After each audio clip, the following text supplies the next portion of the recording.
Olá, aluno do curso ENFA, tudo bem? Eu sou o professor Thiago, professor do eixo de linguagens, e o assunto de hoje é, olha aqui, ó, dissertação argumentativa, a conclusão. É o grande finale. Vamos terminar aí o nosso estudo, então, sobre a dissertação argumentativa.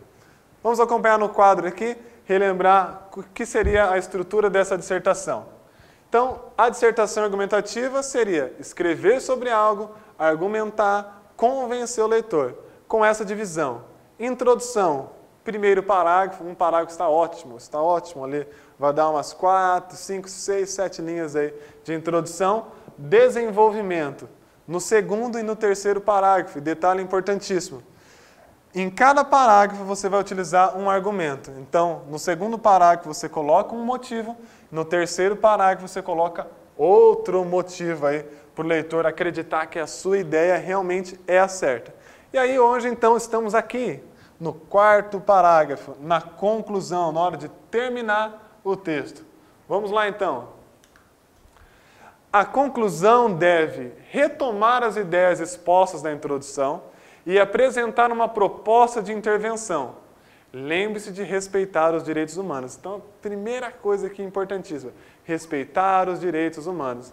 Parece que é bem simples isso, mas em alguns momentos, sem querer, querendo, né, como diz o Chaves, você pode se empolgar e, devido a um assunto muito polêmico, acabar escrevendo algo não muito legal. Por exemplo, estamos falando sobre a violência contra a mulher. Né? Há alguns anos aí saiu uma pesquisa dizendo que a mulher com roupa curta merece ser assediada, atacada. Né? E depois a pesquisa que colocou esse dado até voltou atrás, dizendo que não era bem assim. Faz de conta que seja um tema sobre isso, sobre o assédio contra a mulher. E aí, você vai lá e escreve que a pessoa que vai fazer esse assédio, o estuprador, ele merece, então, também sofrer uma violência na cadeia, sofrer uma violência sexual. Você está querendo pagar um erro com outro erro. Isso não é adequado. Ou você usa frases panfletárias do tipo, bandido bom é bandido morto. Parou. Então, você está pagando um mal com outro mal. Não cabe a nós sermos violentos desse jeito, ok? Deixa a justiça julgar do jeito dela. Então, não coloque essas coisas revolucionárias no seu texto, porque isso pode trazer uma nota 0, beleza? Lembre-se, então, na conclusão, mostrar ao leitor que o seu texto está acabando. E aí, aqui, ó, cantinho da tela. Não use clichês. O que seria o clichês? Aquele que todo mundo faz. Conclui-se que, para concluir, né? Para concluir. Não precisa escrever concluindo, para concluir, essas coisas assim. Terminando o texto, nada disso. Tá? Como que você vai mostrar para o leitor que seu texto está acabando? Através do bom desenvolvimento, do uso adequado de palavras, de tudo isso que você vai aprender agora. Aqui embaixo, olha lá, ó. Usar conectivos de conclusão. Então, tem palavras que elas dão ideia realmente já de conclusão, chamadas conjunções conclusivas. Olha só. Começa lá o parágrafo, então, com portanto, usa o sendo assim, desse modo, até o então, que aparentemente é mais pobrinho, coitado, né? Então, nessa perspectiva, e por aí vai. Então, utilize essas palavras no início da frase do parágrafo, do último parágrafo, e o leitor já vai perceber que você está terminando, sem você comentar para concluir. Vamos lá. Lembre-se de, nunca, coloquei em letras maiúsculas, nunca coloque um novo argumento na conclusão. Então, você está lá fazendo o seu texto e fala, lembrei de mais um argumento, vou colocar na conclusão. Não. Mas é muito bom, professor. Nossa, esse argumento aqui, ó, tem dado numérico, professor. Eu vi uma aula sua e você falou que quando você coloca dado numérico o texto fica bom. Não coloque. Reescreva, então, o terceiro parágrafo. Mas eu quero colocar. Você colocava na sua casa, te pegar, que eu vou te bater. Não pode ter. No quarto parágrafo é só a conclusão. Se você fizer isso, pelo amor, hein? Então, ó, nunca coloque um novo argumento na conclusão. O que você tem que fazer simplesmente na conclusão? Escreva uma proposta de intervenção. O que seria proposta de intervenção? Escrever uma solução. As dissertações, elas vêm com a sua opinião, mas a dissertação é sempre assim. Não basta colocar a sua opinião. É como aquelas pessoas que dizem assim, como fazer então? Faz melhor. E aí você precisa solucionar toda essa problemática que você discutiu no texto. Ok? Então, Como que você faz essa intervenção, essa solução? Pense na sua cabeça. Como? Qual seria essa minha solução? Como aplicar essa solução? Eu preciso realmente fazer bem explicadinho. Por exemplo, uma prova pede para você falar sobre a lei seca, né? Se ela está tendo efeito ou não está tendo na sociedade. Você escreve lá falando bem, que ela está tendo efeito sim. Chega na conclusão, você tem que propor uma solução. Aí você coloca assim: a solução, portanto, a solução seria melhorar o policiamento. Beleza. Melhorar o esquema das blitz. Beleza. Não está pronto. Você não explicou como. Como? Como modificar as blitz na cidade? Como melhorar o policiamento? Então você precisa explicar. Aí sim o seu texto vai ser bem adequado. Então vamos lá.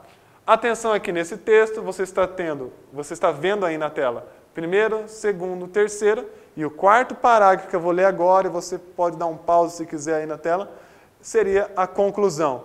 Perceba que ela usou o portanto aqui. Mas não tinha que começar? Você acabou de falar que tinha que começar? Logo no começo. Então você não precisa começar com a palavra portanto. Ela quis colocar ali no meio, mas está na primeira frase, beleza? Olha lá. Esse texto, ele fala sobre a publicidade infantil. Até que ponto será ter propagandas para as crianças, isso é bom, né? E não deixa as crianças piradas, capitalistas, tá? Olha lá. A legislação brasileira necessita, portanto, continuar a romper com as barreiras impostas pelas indústrias publicitárias, a fim de garantir que o público supracitado não seja alvo de interesses comerciais por sua inocência e fácil persuasão. No âmbito educacional, as escolas devem auxiliar na formação de cidadãos. Olha lá, como fazer? A escola precisa auxiliar. Agora vamos ver como que vai ser essa ajuda da escola. Com discernimento e capacidade crítica. Dessa forma, é importante que seja ensinado e discutido nas salas de aula os conceitos de cidadania, consumismo e publicidade, etc., adequando-se a cada faixa etária. Então, ela não disse só que é papel da escola. Não, ela disse que a legislação brasileira precisa continuar melhorando, fazendo leis mesmo que vão regulamentar a publicidade infantil, e disse que a escola deve, em sala de aula, tocar em alguns assuntos, como cidadania, consumismo, publicidade, etc. Beleza? Então não basta dar a solução, é preciso falar como. E aí quando ela diz que nas escolas, nas salas de aula, então você sabe que não é promover palestra, um mês sim, um outro mês não. Não, ela colocou nas salas de aula, ou seja, de maneira regular, isso deve ser discutido lá dentro das escolas. Então isso é importante, mostrar como fazer essa solução. Ok? E aí, só para terminar uma dica, esse texto aqui, ele recebeu uma nota excelente quando foi escrito, mas, por exemplo, tem um errinho.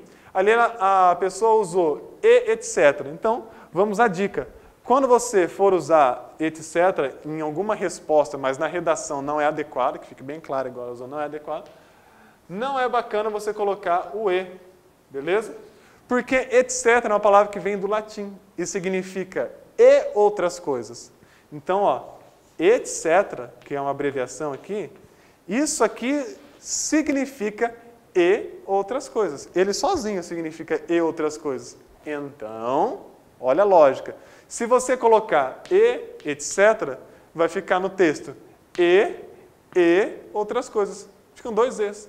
Então, por isso, quando utilizar em algum lugar etc. por aí na vida, tá? Deixe sem nada ou coloque uma vírgula antes. Agora, no texto dissertativo, não é bacana utilizar. Beleza? Recadinho do coração, faça os exercícios e acesse o material complementar para ficar firme nesse estudo, hein? Beijo e abraço, eu sou o professor Tiago e esse é o nosso curso ENFA. Até mais!